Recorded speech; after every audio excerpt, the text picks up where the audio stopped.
saya tuntut saudara Fadlizon, ini tuntutan bukan saya nggak akan mewakili publik, tapi tuntutan yang kita sebut tuntutan etis, tuntutan akademis, tuntutan sebut aja, tuntutan dari satu perspektif yang memungkinkan kita menghidupkan kebudayaan. Kira-kira itu maksudnya. Jadi sekali lagi salam buat Pak Menteri dan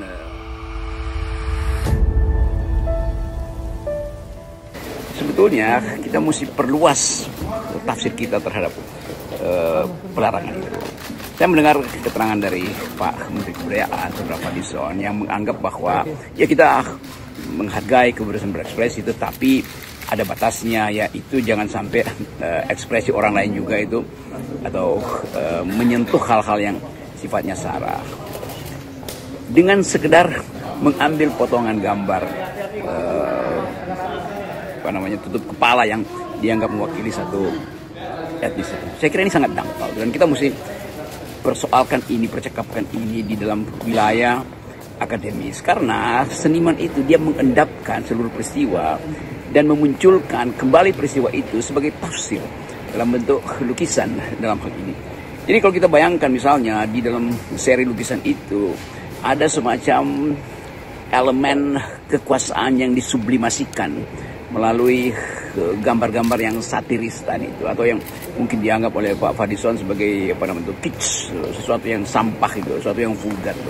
Padahal justru dalam kevulgaran itu kita dalami meaningsnya apa itu. Kan kita hendak mengekspresikan sesuatu justru dengan memanfaatkan hal yang disebut kitsch, yang sebetulnya yang ditaruh di situ bukan peralatan teknis untuk mempersoalkan kekuasaan, tapi pendalaman filosofis tentang makna kekuasaan. Jadi di situ ada persetubuhan dan bisa kita tafsirkan bahwa kadangkala dalam tradisi kekuasaan harus ada persetubuhan untuk memperoleh kekuatan adi kodrat. Itu bukan vulgar, itu ada fakta dalam peradaban manusia, apalagi peradaban di yang disebut oleh Fadlizon itu Jawa tuh.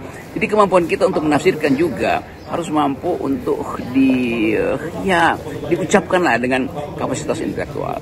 Bagaimanapun Saudara Fadlizon adalah Menteri Kebudayaan yang saya tahu, dia teman saya, yang satu dia belajar tentang semiotic condition of thought, dia belajar tentang hermeneutic of suspicion, kan mestinya itu yang diucapkan oleh Pak Fadlizon. Kalau birokrat ya bolehlah pakai istilah-istilah tadi, nanti mengganggu ketertiban, nanti menyebabkan soal-soal sara. Jadi saya kira Fadlizon harus ulangi keterangannya di depan publik. Itu ada anak-anak yang di bawah warna biru itu berteriak, dan di samping kiri itu ada sejumlah perempuan yang justru melakukan perlawanan terhadap tertindih oleh kekuasaan yang sedang bersetubuh. Bagaimana kalau kita tafsirkan itu ada semacam persetubuhan antara kapital dan kekuasaan yang menyebabkan yang disebut sebagai pangan itu jadi permainan aja antara modal dan kepentingan kekuasaan, sehingga perempuan-perempuan yang mewakili ibu-ibu itu merasa bahwa semua hal yang dijanjikan dalam bentuk ketahanan pangan itu hanya sekedar upaya untuk menutupi eksploitasi terhadap bumi itu.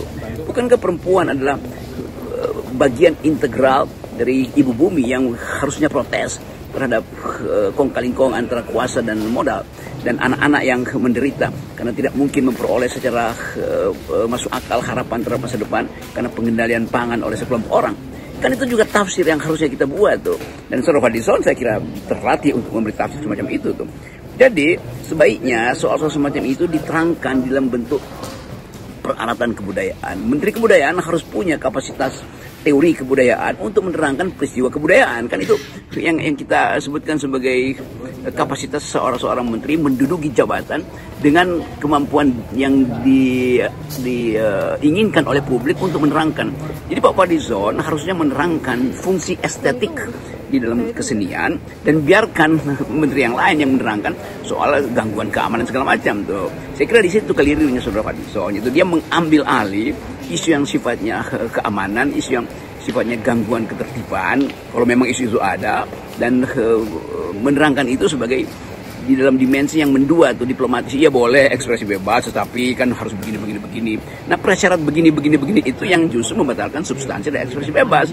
Jadi saya kira Pak Fadlizon boleh ada di dalam birokrasi, tetapi wilayah kebudayaan itu tidak boleh dinarasikan melalui grammar kekuasaan, melalui grammar politik, melalui grammar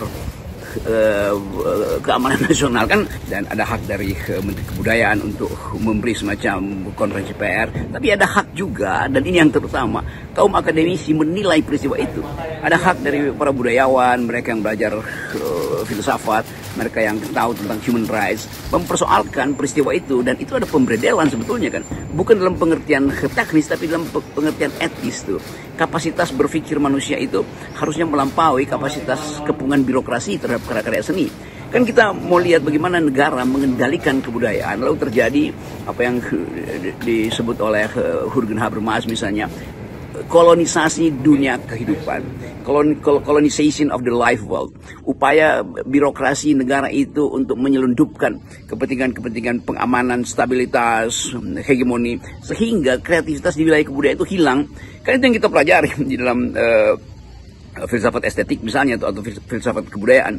Jadi kita mesti berhadapan akhirnya dengan birokrasi itu. Nah, bahayanya kalau kebudayaan akhirnya hanya tergantung pada birokrasi atau mengalami birokratisasi itu. Jadi pikiran, kreativitas, imajinasi yang mengalami birokratisasi, dia akan masuk atau menyebabkan percakapan itu menjadi substansialisme itu.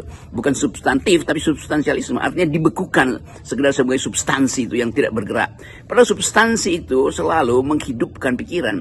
Sesuatu yang kita cari secara substantif justru karena ada dialektika di dalam kehidupan masyarakat, di dalam penyelenggaraan kebebasan berekspresi. Jadi kelihatannya Menteri Kebudayaan itu ragu untuk memberi sinyal bahwa saya Menteri Kebudayaan, saya pro pada kebudayaan, bukan saya Menteri Kebudayaan lalu saya mulai mengendalikan kebudayaan.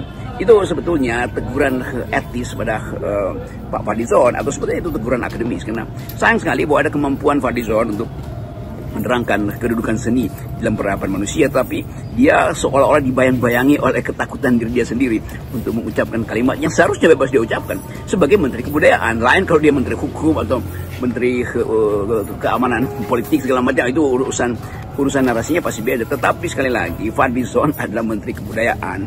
Di dalam urusan kebudayaan, status pertama dari menteri adalah pro pada ekspresi bebas. Itu dasarnya tuh. Bahwa birokrasi nanti akan tegur dia itu soal berikutnya.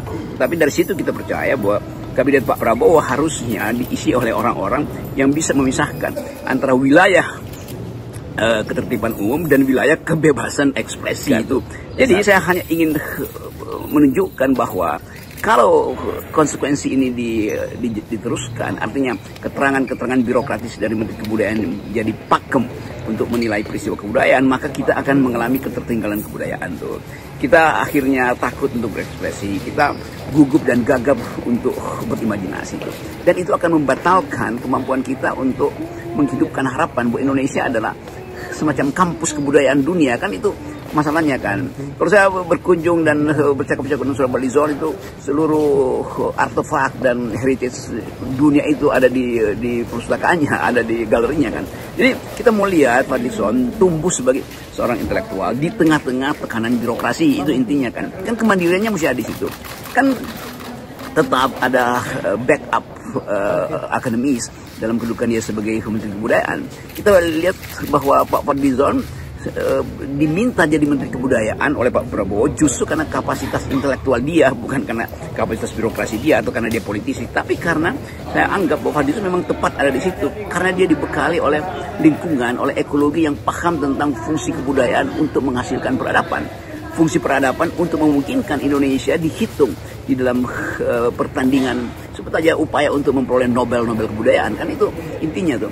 Jadi sekali lagi dalam tema persahabatan ini saya ingin Fadlizon tunjukkan kembali semacam satu positioning yang memungkinkan orang melihat bahwa kebudayaan tidak akan dibirokratisasi, tidak akan ditafsirkan sebagai soal buruk secara politik, dan itu hanya bisa dilakukan oleh seorang yang namanya Fadlizon. Yang lain mungkin bisa, tapi saya nggak kenal mereka. Jadi saya tuntut saudara Fadlizon, ini tuntutan bukan tuntutan, saya nggak akan mewakili publik, tapi tuntutan yang kita sebut tuntutan etis, tuntutan akademis, tuntutan sebut aja tuntutan dari satu perspektif yang memungkinkan kita menghidupkan kebudayaan.